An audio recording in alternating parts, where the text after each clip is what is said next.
터질 시간입니다. 노루가즘 정의당 노회찬 원내대표 나오셨습니다. 안녕하십니까? 네, 안녕하세요. 네. 요즘 TV 출연이 잦다고 저희 작가들이 자제해달라고. 어제 우리 김원준 총수 얼굴도 나왔어요. 뉴스공장에만 나오셔야 되는데, 예, 최근에 어제는 냄비 받침이라고 하는 예. 예능 프로그램에 나오셔가지고 지나치게 빵빵 터뜨려서 네.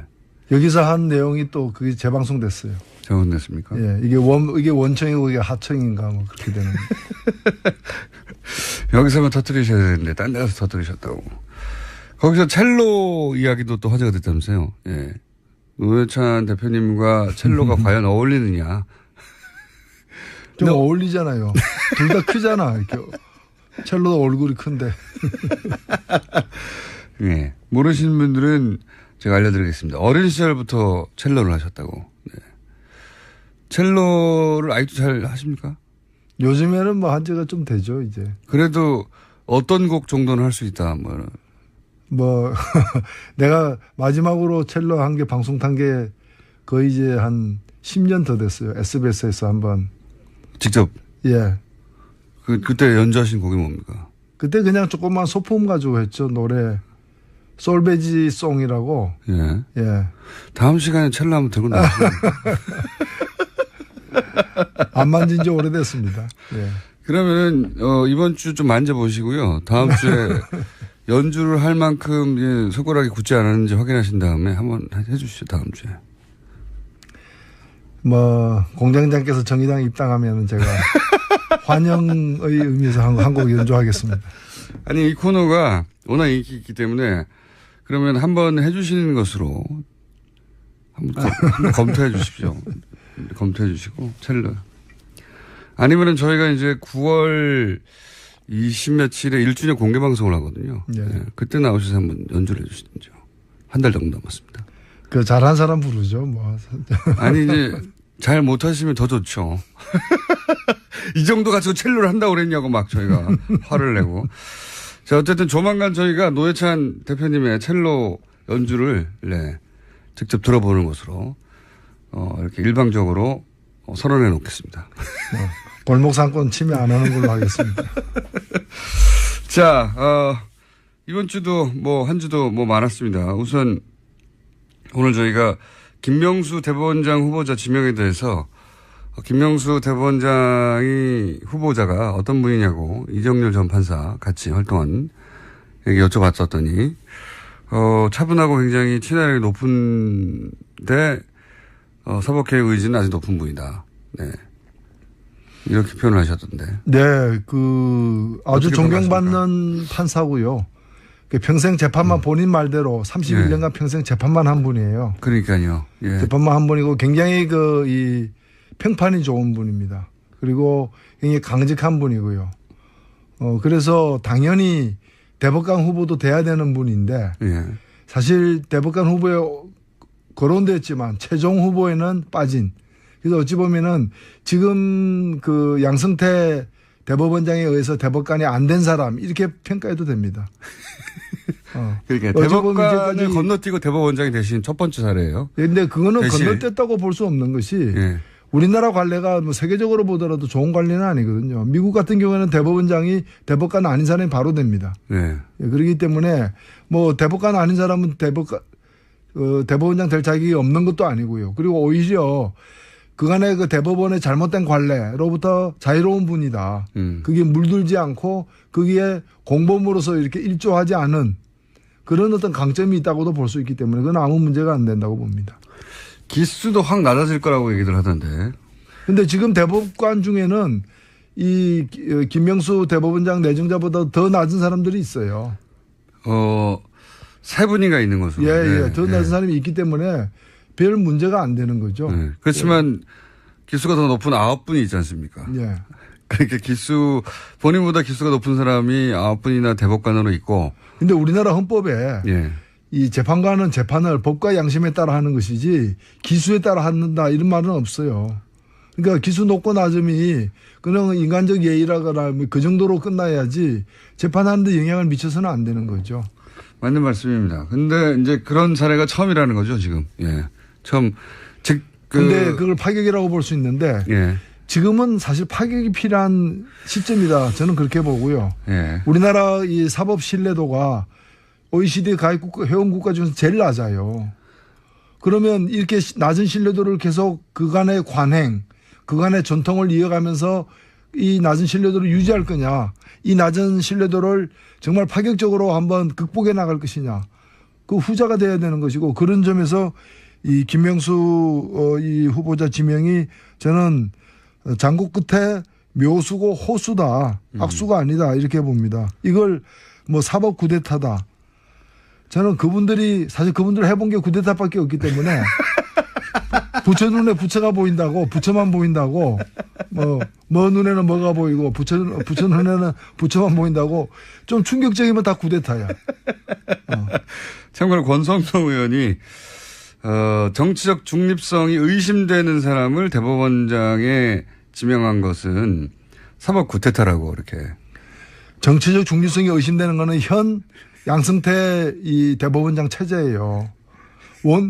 원세훈 그 전 국정원장을 갖다가 그 무죄 판결하고 이런 게 누굽니까? 그렇죠. 네. 그런 사람들이 정치적 중립성이 의심되는 거죠. 매우 양심적인 사람 보고 양심이 편향돼 있다. 이렇게 얘기할 수 있어요. 어쨌든 사법 쿠데타라고 비판을 했습니다만은 노회찬 대표님은 쿠데타밖에 해본 적이 없어가지고 쿠데타라고 표현한다고. 예, 그리고 정치적 중립성이 의심되는 그런 건 어떤 건가 하면요. 이 대법원에 보면은 법원 행정처라는 이제 예. 우리 그 행정부로 치면 내각과 같은 예. 기구가 있습니다. 예. 인사도 하고 하는 거. 법원 행정처장은 예. 대법관 중에 한 명이 그걸 맡아서 합니다. 예. 그래서 실무는 누가 하냐면 차장이 합니다. 예. 법원행정차장. 이 법원행정차장을 거치면은 대법관 승진의 1순위예요. 엘리트 코스. 엘리트 예. 코스입니다. 예. 이 법원행정차장 임종헌이라는 사람이 그만뒀는데 예. 이 사람이 2016년 1년 동안에 예. 우병우 민정수석과 수시로 빈번하게 통화한 내역이 검찰에 의해서 특검에 의해서 확인됐어요. 네. 아니 이 법원행정차장은 주로 어떤 사람인가 하면은 대법원장의 정치적 비서실장입니다. 예. 대법원장의 정치적 비서실장이 대통령의 비서실장 격인 민정수석과 예. 빈번하게 수시로 뭐 연인 관계도 아닌데 부부 관계도 아니고 친구 관계도 아니고 사업하는 관계도 아닌데 이 양쪽 대법원장의 비서실장과 청와대 민정수석이 그렇게 빈번하게 통화할 이유가 뭐가 있습니까? 그러니까요. 이게 재판을 가지고 거래를 하고 법원 인사에 영향을 미치는 그런 내용이 아니라면 이렇게 통화가 잦을 이유가 없는 거거든요. 예. 이런 게 정치적 중립성을 현저하게 해친 그 증거가 되는 겁니다. 그런 걸 안 하기 위해서 그런 걸 평생 안 해본 사람을 갖다가 임명을 했는데 그리고 이 김명수 그 춘천지방법원장을 지낸 분은 네. 춘천지방법원장을 하면서도 다른 법원장과 달리 재판을 갖다가 누구에게 어떤 사건을 맡기고 하는 일을 법원장이 지시를 하지 않고 서로 토론해가지고 정했다고 합니다. 저는 그런 데서 이미 드러난 딱 지금 시기에 딱 꼭 알맞는 그런 인사다라고 생각됩니다. 기자들 만나러 지하철 타고 왔다고 해요. 네. 그거는 제가 볼 때는 그 굉장한 어떤 그분이 그냥 뭐 교통비 아끼려고 그렇게 한 것이 아니라 그간의 관행과 예. 관행에 이제 강하게 맞서겠다라는 의지의 표현이라고 봅니다. 자, 그런데 대법원장은 그렇지만 이제 국회 동의가 필요하지 않습니까? 네. 예. 야당이 다들 반대해버리면 어떡합니까? 통과가 될까요? 어떻게 보십니까? 통과가 되어야죠. 야당들도 저는 야당은 뭐 반대하는 게 야당입니까? 그렇지 않거든요.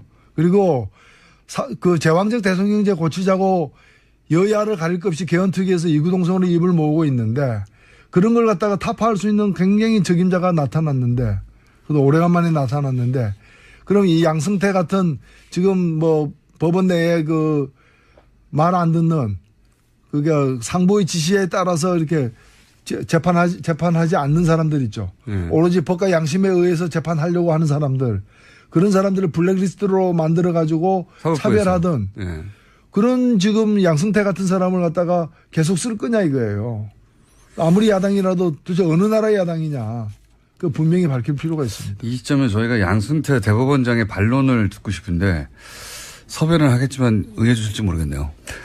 자, 사법부 블랙리스트는 어떻게 생각하십니까? 이게 사법부 지금까지 특검이 다뤘던 블랙리스트는 청와대에서 했던 블랙리스트를 말하는 거고 사법부 내에도 블랙리스트가 있다고 그래가지고 사법부 내에서 큰 혼란과 논란이 됐죠. 예. 이게 이제 지금 방금 말씀하신 대로 법원 행정처에서 블랙리스트 판사들의 성향을 분류해서 블랙리스트를 관리해 온 것 아니냐라고 하는 의혹이 터졌지 않습니까? 엊그제 법사위에서 법원 행정처장이 나와가지고 법원 행정처장에게 사법부 블랙리스트가 담겨 있는 컴퓨터를 왜 공개하지 않느냐, 왜 조사하지 않느냐고 하니까 그 컴퓨터는 업무용으로 쓰고 있기 때문에 조사할 수가 없다라는 거예요.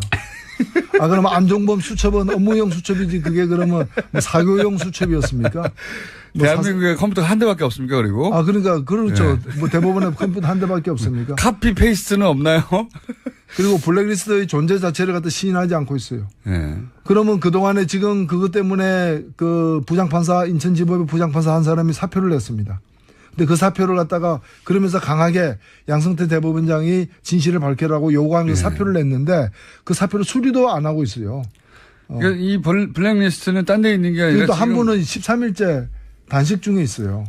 저희 방송에도 직접 현재 판사가 나와서 이 사안에 대해서 얘기한 적이 있습니다. 그러니까 그 법원 행정처에 그 특정 PC에 고스란히 들어있는데 그걸 왜 조사를 안 하냐는 겁니다. 계속해서 주장하는 바는. 탁하고 쳤더니 억하고 죽었다는 식으로 물고문 사실을 인정하지 않는 것처럼 이 블랙리스트가 존재하는 걸 인정하지 않고 있고 이걸 갖다가 공개하라고 하면서 지금 한 판사가 현직 판사가 13일째 지금 단식하고 있어요. 근데 현직 판사가 이걸 제가 얘기를 하니까 그분은 단식하고 있는 게 아니라 금식 기도하고 있다. 그러면서 그런데 기도 내용에 블랙리스트 얘기가 있는 것 같다. 있는 것 같다. 아니 그게 단식이지 뭐예요. 이걸 이게 법원 행정처장이 국회에 나와서 한 답변입니다. 그렇습니까? 금식 기도하고 있을 뿐이다. 근데 기도 제목 중에 블랙리스트 사안이 있는 것 같다. 그러면 나머지 사안들은 뭡니까 그러면? 그럼 뭐 박종철은 뭐 침례 기도를 한 겁니까? 그게 이제 법원 행정처에 누가 나와서 그런 말을 한 거죠? 법원 행정처장 대법관이 나와서 한 얘기. 대법관이요? 대법관이 뭐의 약자인 줄 아십니까? 뭔가요? 대단한 법관입니다. 그렇게 답변한 줄 몰랐네요. 법사위 소속이시니까 직접 들어오셨겠네요. 네. 그렇게 답변을 했다고 하니 이게 편파적으로 굴러가던 양승태 대법관 체제가 구테타 체제였다 이렇게 말할 수 있겠네요. 그렇죠. 그러니까 지금 김영수 대법원장 후보자 지명은 사법민주화예요. 사법민주화를 사법 구데타라고 얘기하는 것은 그동안에 보고 들은 게 구데타밖에 없기 때문에 그러네요. 민주화를 경험해보지 못했기 때문에. 그러면 법사위 소속이신 게 또 하나 더 여쭤보자면 새로운 대법원장이 만약 임명이 되면 가장 먼저 해야 되는 사법개혁이 뭡니까? 일단 지금 대다수의 판사들이 들끓고 있습니다. 왜냐하면 이 블랙리스트의 존재 자체는 물론 판결의 성향이나 이런 모든 걸 떠나가지고 법관의 양심과 독립을 갖다가 현저하게 해치는 것이거든요. 그리고 이걸로 줄 세우는 것이고요. 그리고 최근에 그 여론조사에 따르더라도 그 재판을 할 때 상부의 눈치를 본다는 거예요. 그렇죠. 판사들 스스로. 눈치 주기로 강조한 것이기 때문에. 왜냐하면 그 결과에 따라서 진급이 좌우되는 걸 자기들도 봤으니까요. 그리고 승진에 또 영향을 미친다는 걸 본인들이 시인하고 있고요.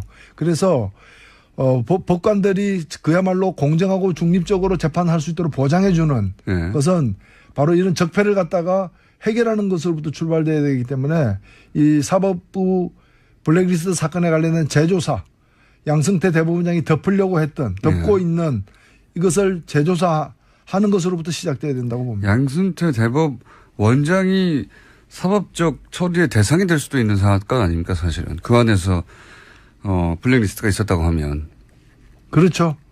당연히 뭐 거의 국정원의 원세훈 급이죠. 자, 어제 청와대 업무보고는 어땠습니까? 분위기가? 예. 청와대 업무보고 있었죠, 어제.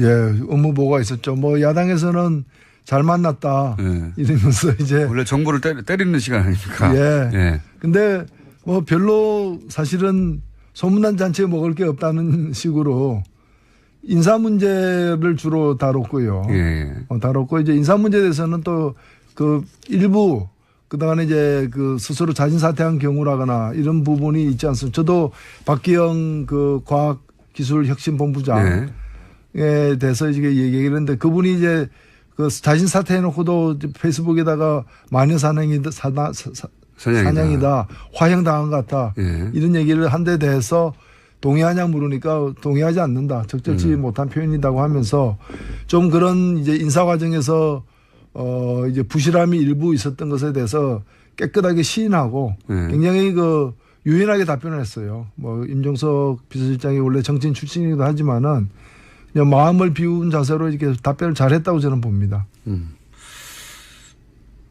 조국 민정수석이 직접 나왔어야 되는 거 아니냐 이런 얘기도 있었는데요.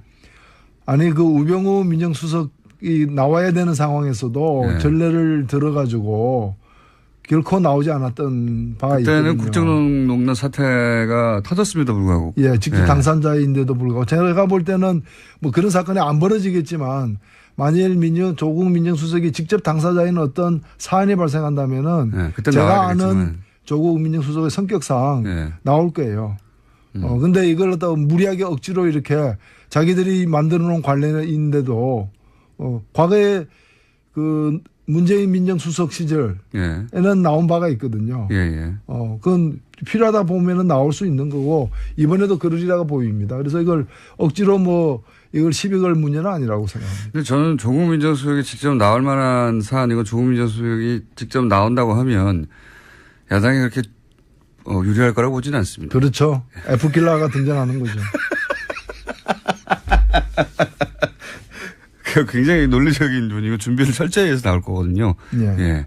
웬만한 공격으로는 되치기를 당하기 딱 십상인. 왜 부르려고 하는지 모르겠어요. 예. 우리 야당에 큰 도움이 안 될, 보수 야당에 도움이 안 될 것 같은데. 그냥 얘기 한번 해본 거죠. 얘기 한번 해봤는데 왜 진짜 나오냐 또 그럴 거지 뭐. 왜 진짜 나오냐. 자, 그럼 다른 당들도 한번 짚어보겠습니다. 자유한국당에 최근에 이제 토크 콘서트를 하면서 홍준 대표가 박근혜 전 대통령 출당 얘기도 하고 또 친박 청산 얘기도 하면서 이전까지 태도가 또 한번 바뀌었습니다. 물론 뭐 대선 후보 때 한번 그런 얘기 했다가 다시 들어갔다가 대표 나올 때 그런 얘기 또 꺼냈다가 다시 들어갔다가 다시 나왔어요. 예. 이번에 이 출당 카드와 친박 청산을 꺼낸 이유는 뭘까요?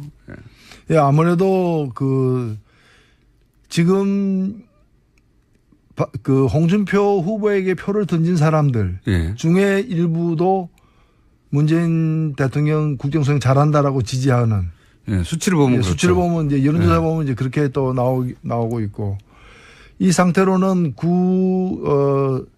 한나라당 새누리당 지지층을 다 복원하기도 이제 어려운 불가능한 상황이기 때문에 박근혜와의 결별을 통해서 지방선거와 다음 총선에서 기사회생하려는 그런 전술을 피는 게 아닌가. 그리고 비슷한 처지에 있는 뭐 바른정당, 바른정당도 다는 아니겠죠. 일부는 또 그런 이제 고향에 돌아가는 그런 이제 의도가 있기 때문에 그냥 들어가지는 없죠. 뭐 박근혜와의 결별이 있으면 약간의 이제 사과하면서 들어가는 뭐 이런 것하고도 연관되어 있지 않느냐. 지방선거 때문에라도 이렇게 보수 야당이 갈라져서 치를 수는 없고 합쳐져야 된다는 인식이 있으니까. 그렇죠. 다시. 지금 이대로 가게 되면은 지방선거에서 단체장에 많아야 뭐 대구 경북만 만일 대구 경북만 건진다면은 이 지금 지도 체제가 책임을 져야 되는 상황이 올 수도 있는. 그래서 이제 합당 혹은 뭐 합당까지는 아니더라도 일부 의원들이 복귀할 수 있는 여건을 마련하려고 하는 거다. 예. 그렇게 해석하시는 거군요. 그렇게 해석들을 많이 하긴 합니다. 근데 이렇게 되면 이제 바른정당이 어쨌든 당의 사이즈가 작기 때문에 지지율도 뭐 잠깐 더 높았던 적도 있긴 하지만 대체적으로는 최근에 자유한국당보다 낮기 때문에 정의당보다도.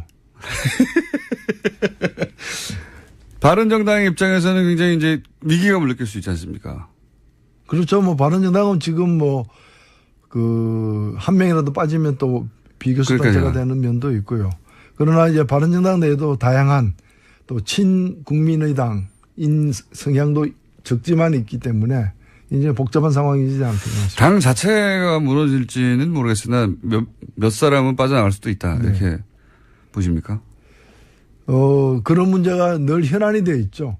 근데 뭐 그게 정당이라는 게 그렇게 쉽게 옮길 수 있는 게 아니기 때문에 그런 현상이 임박했다고 보기는 어렵지만은 선거에 다가갈수록 상당히 좀 불안감은 높아질 것이다. 어쨌든 보수 야권 전반이 그렇다 정상입니다. 박근혜 전 대통령 출당 카드는 그런 밑작업을 시작하는 거다. 네. 네, 이렇게 보시는 것이고. 그래서 그런지 바른정당이 이제 문재인 출범 후 바른정당의 100일이라는 주제로 스스로 자아 비판을 좀 했더라고요. 예. 예. 정의당의 100일은 또 어떻습니까? 예, 제가 사실은 그 문재인 100일 그 무렵에 8월 17일 그 무렵에 문재인 100일에 대한 소감을 얘기하면서 정치는 대통령 혼자 하는 게 아니다.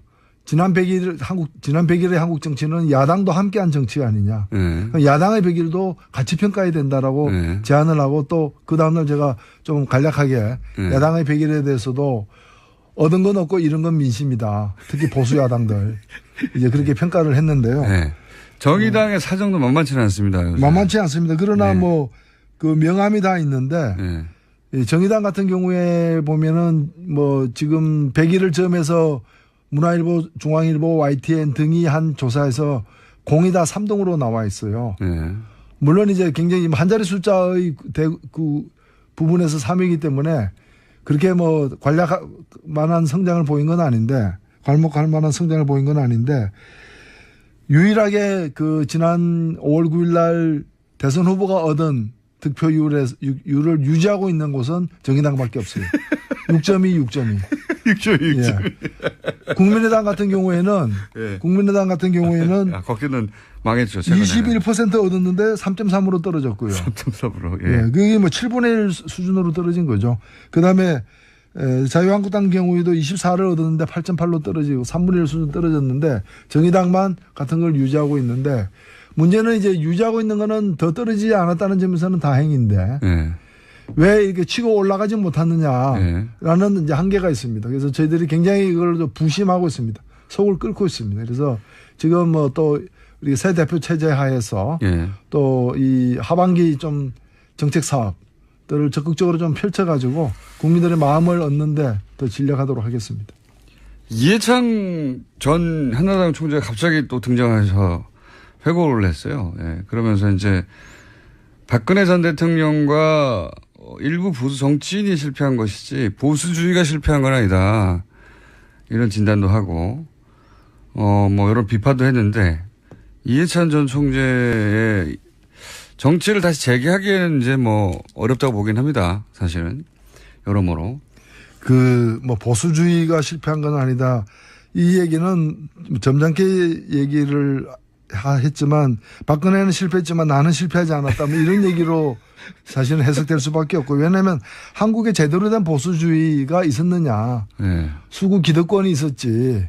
그런 걸 보수라고 얘기할 수는 없는 거 아닙니까? 보수는 그래도 나름대로 시대적으로 지켜야 될 만한 가치를 그런 가치를 조차도 지키려고 하는 것이 이제 보수인데 이해창 총재는 사실은 이미 시대가 지나간 거 아니에요. 이게 지금 석기 시대 인물이잖아요. 예, 3번 출마하셨고 3번 다 실패하셨고. 사실 철기 시대가 돼도 일부 석기를 씁니다. 맷돌이라거나 절구라거나. 그래서 주된 생산 도구가 아니지만은 그래도 흔적이 남아서 쓰는 거거든요. 그래서 지금 시대에 이해창 총재도 있을 수 있는 거죠. 이제 철기 시대의 석기처럼. 그런 것이지 다시 그 석기 시대로 돌아간다거나 그런 건 아닌 거죠. 예. 국민의당 이제 투표 시작했는데,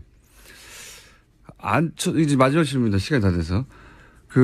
안철수 전 대표 같은 경우는 서울시장 얘기도 나오고, 대표 얘기도 나오고, 막 던지고 있지 않습니까? 네. 만약에, 현재 기준으로 전망은 그래도 안철수 전 대표가 되지 않겠냐, 이번에 당대표가. 당대표가 되고 나면 서울시장도 나올까요? 지금은, 제가 볼 때는 우리가 뭐 불 뗄 때, 네. 연료가 부족하면은 뭐 탈 수 있는 건 다 집어넣자. 이런 식으로 표되는 거는 다 하자. 서로 상충되는 걸 할지라도 뭐 심지어는 부산시장까지 얘기했더라고요. 제주도지사는 왜 얘기 안 했는지 잘 모르겠지만 하여튼 표되는 건 다 하자. 뒷감당 어떻게 하냐. 그게 선거 전과 후가 다르다. 그게 이제 정치 경륜이라는 거죠. 그래서 네. 그렇게 큰 의미 부여할 건 아니라고 봅니다. 그래요? 예. 흘려들으면 됩니까? 예? 당분간은 흘려들으면 됩니까? 예. 일단은 그리고 선거 전에 투표를 위해서 한 얘기를 너무 또 강하게 기억할 필요도 없지 않느냐. 건강을 위해서. 건강을 위해서. 맷돌. 알겠습니다. 자, 이해찬 전 한나라당 총재님, 네. 석기 시대로 평가받았는데 방송을 들으시면 저희 인터뷰 한번 응해주시면 반론 기회를 저희가 추구해 드리겠습니다. 네, 신석기 유물 같은 거는 꽤 값도 나갑니다.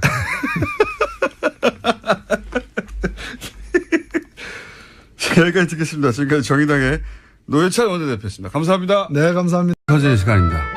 노루가즘 정의당 노회찬 원내대표 나오셨습니다. 안녕하십니까? 네, 안녕하세요. 네. 요즘 TV 출연이 잦다고 저희 작가들이 자제해달라고. 어제 우리 김원준 총수 얼굴도 나왔어요. 뉴스공장에만 나오셔야 되는데, 예, 최근에 어제는 냄비 받침이라고 하는 예. 예능 프로그램에 나오셔가지고 지나치게 빵빵 터뜨려서 네. 여기서 한 내용이 또 그게 재방송됐어요. 재방송됐습니까? 예, 이게 원청이고 이게 하청인가 뭐 그렇게 되는. 여기서만 터뜨리셔야 되는데 딴 데 가서 터뜨리셨다고. 거기서 첼로 이야기도 또 화제가 됐다면서요. 예. 노회찬 대표님과 첼로가 과연 어울리느냐. 좀 어울리잖아요. 둘 다 크잖아. 이렇게. 첼로도 얼굴이 큰데. 예. 모르시는 분들은 제가 알려드리겠습니다. 어린 시절부터 첼로를 하셨다고. 네. 첼로를 아직도 잘 하십니까? 요즘에는 뭐 한 지가 좀 되죠, 이제. 그래도 어떤 곡 정도는 할 수 있다, 내가 마지막으로 첼로 한 게 방송 탄 게 거의 이제 한 10년 더 됐어요. SBS에서 한번. 직접? 예.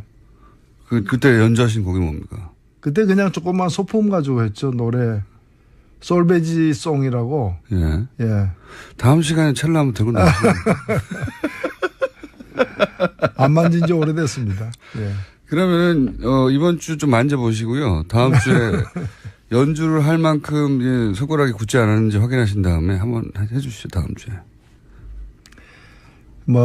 공장장께서 정의당 입당하면 제가 환영의 의미에서 한 곡 연주하겠습니다. 하나밖에 없기 때문에 부처 눈에 부처가 보인다고, 부처만 보인다고, 눈에는 뭐가 보이고, 부처 눈에는 부처만 보인다고, 좀 충격적이면 다 구데타야.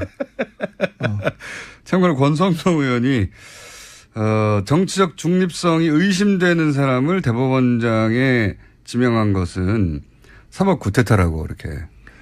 정치적 중립성이 의심되는 거는 현 양승태 이 대법원장 체제예요. 원세훈 전 국정원장을 갖다가 무죄 판결하고 이런 게 누굽니까? 그렇죠. 네. 그런 사람들이 정치적 중립성이 의심되는 거죠. 매우 양심적인 사람 보고 양심이 편향돼 있다. 이렇게 얘기할 수 있어요. 어쨌든 사법 구태타라고 비판을 했습니다만은 노회찬 대표님은 구테타밖에 해본 적이 없어가지고 구테타라고 표현한다고. 예. 그리고 정치적 중립성이 의심되는 그런 건 어떤 건가 하면요.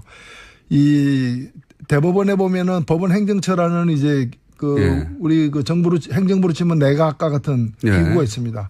인사도 하고 하는 거. 법원 행정처장은 대법관 중에 한 명이 그걸 맡아서 합니다. 그래서 실무는 누가 하냐면 차장이 합니다. 법원 행정차장. 이 법원 행정차장을 거치면은 대법관 승진의 1순위예요. 엘리트 코스. 엘리트 코스입니다. 이 법원 행정차장 임종헌이라는 사람이 그만뒀는데 이 사람이 2016년 1년 동안에 우병우 민정수석과 수시로 빈번하게 통화한 내역이 검찰에 의해서 특검에 의해서 확인됐어요. 아니 이 법원 행정차장은 주로 어떤 사람인가 하면은 대법원장의 정치적 비서실장입니다. 대법원장의 정치적 비서실장이 대통령의 비서실장 격인 민정수석과 빈번하게 수시로 세계적으로 보더라도 좋은 관리는 아니거든요. 미국 같은 경우에는 대법원장이 대법관 아닌 사람이 바로 됩니다.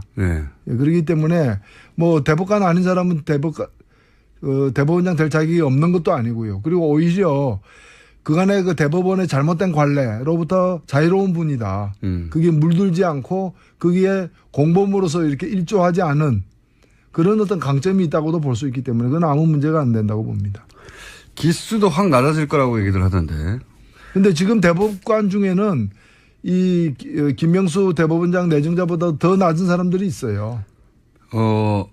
세 분이가 있는 것으로. 더 낮은 사람이 있기 때문에 별 문제가 안 되는 거죠. 그렇지만 기수가 더 높은 9분이 있지 않습니까?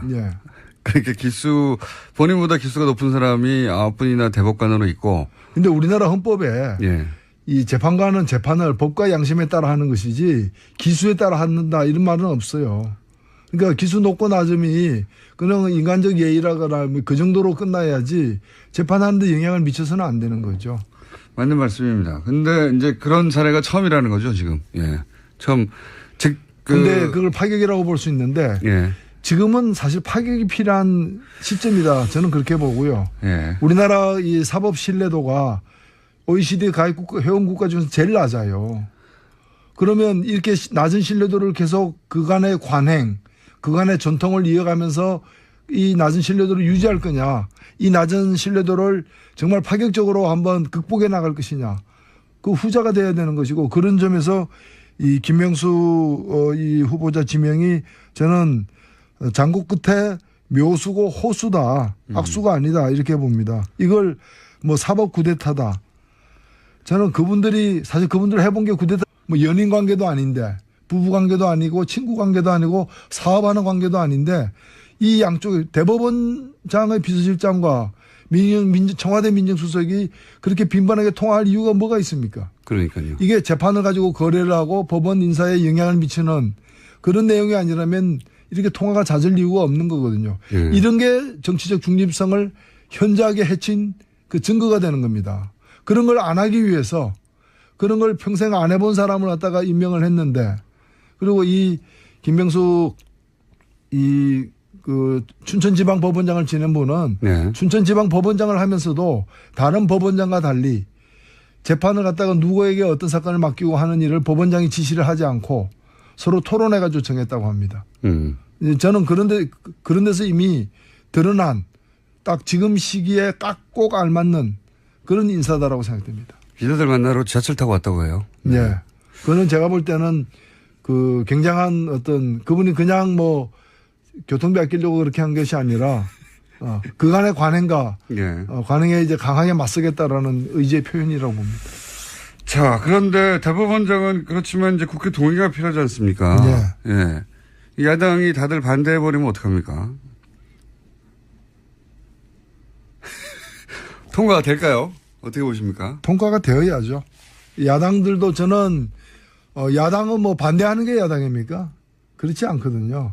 그리고 그 제왕적 대통령제 고치자고 여야를 가릴 것 없이 개헌특위에서 이구동성으로 입을 모으고 있는데 그런 걸 갖다가 타파할 수 있는 굉장히 적임자가 나타났는데 그래도 오래간만에 나타났는데 그럼 이 양승태 같은 지금 뭐 법원 내에 그 말 안 듣는 그게 상부 아니 이 코너가 워낙 인기 있기 때문에 그러면 한번 해주시는 것으로 한번 검토해 주십시오.